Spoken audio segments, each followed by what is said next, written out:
policies. Now, let's just tick through a few more things. Gas prices are up over 30% thanks to Kamala Harris's policies. Groceries in total are up about 25% in the state of North Carolina thanks to Kamala Harris's policies. A gallon of milk now north of $4. Ground beef was about $3.50 a pound when Donald Trump left office. It's now close to $6 a pound thanks to Kamala Harris's policies. My friends, we could do so much better. And to the folks watching on TV or who will see clips of this, this is not hard. There are some things in politics that are hard, some issues that are complicated, but we just need to get back to common sense economic policies so that American families can afford to feed their children the food that they want. American families,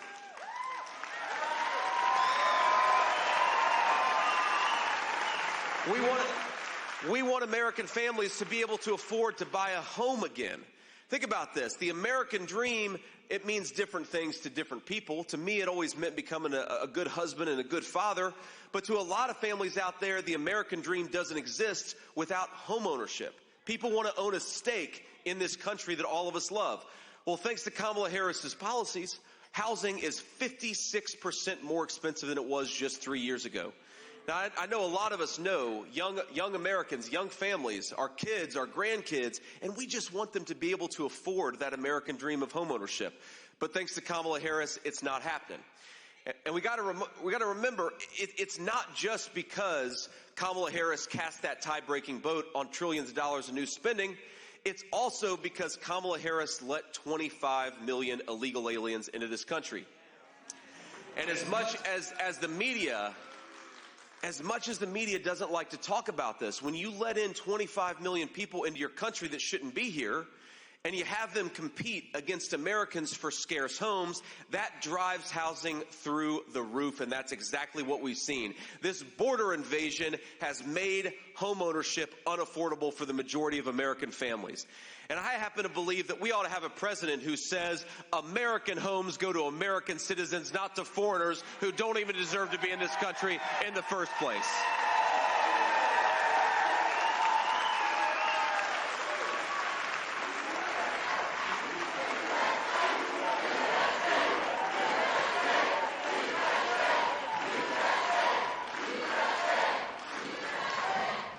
Now, here's the other problem. We talk about the border crisis, because that is maybe the most significant unforced error of Kamala Harris's administration, is we have got 25 million illegal aliens. Now, you know what kind of stress that puts on the municipal budget of Charlotte? You know how hard it is to afford to provide housing and health care for your citizens when Kamala Harris lets in millions upon millions of people who shouldn't even be here. And that is exactly what she has done. Thanks to Kamala Harris's policies, you've got a lot of American families and a lot of American cities that can't afford to provide basic necessities to their citizens. But it's also just a huge problem for crime and public safety. Now, a lot of you know my personal story. A lot of you know that I grew up in a working class family and I was raised by my grandmother. I called her Mamaw. Like a lot of Appalachian people, I called my grandmother Mamaw.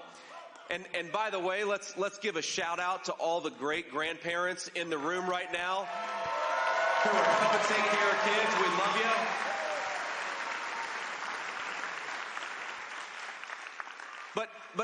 But think about this. When I was part of the reason my Mamaw raised me is because my mom, God love her, struggled with opioid addiction for a big chunk of her early life.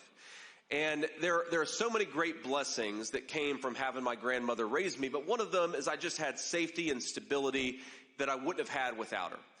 Now, I'm proud to stand here today and say that my mom has been clean and sober for almost 10 years, and we're so grateful for it.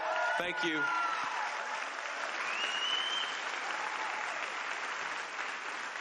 And for those of you who are struggling with addiction, or those of you who have families struggling with addiction, there really is hope in recovery. But there's only hope in recovery if we give people that second chance that we know all American families are eventually going to need from time to time. And I remember as a teenager, my mom had taken something that she shouldn't have taken, and I was so terrified that she was never going to wake up from this coma. And I was in the hospital, and, few days. We didn't know what was going to happen.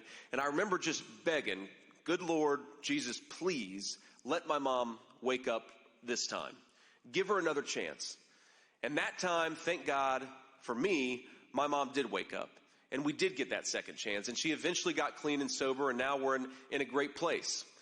But we know that with the deadly fentanyl that's coming across the southern border today, Kamala Harris has let the Mexican drug cartels turn this state and turn this country into a drug trafficking zone. I really believe that if the poison Kamala Harris lets come over the border in 2024 was coming over 10 years ago, that we wouldn't have got that second chance with my mother. And so we say to Kamala Harris, to every illegal alien, to every person who has contributed to this border crisis, we need a president that's going to go to war with the Mexican drug cartels, not invite him to do business in this country. And that's why we're going to make Donald Trump the next president of the United States.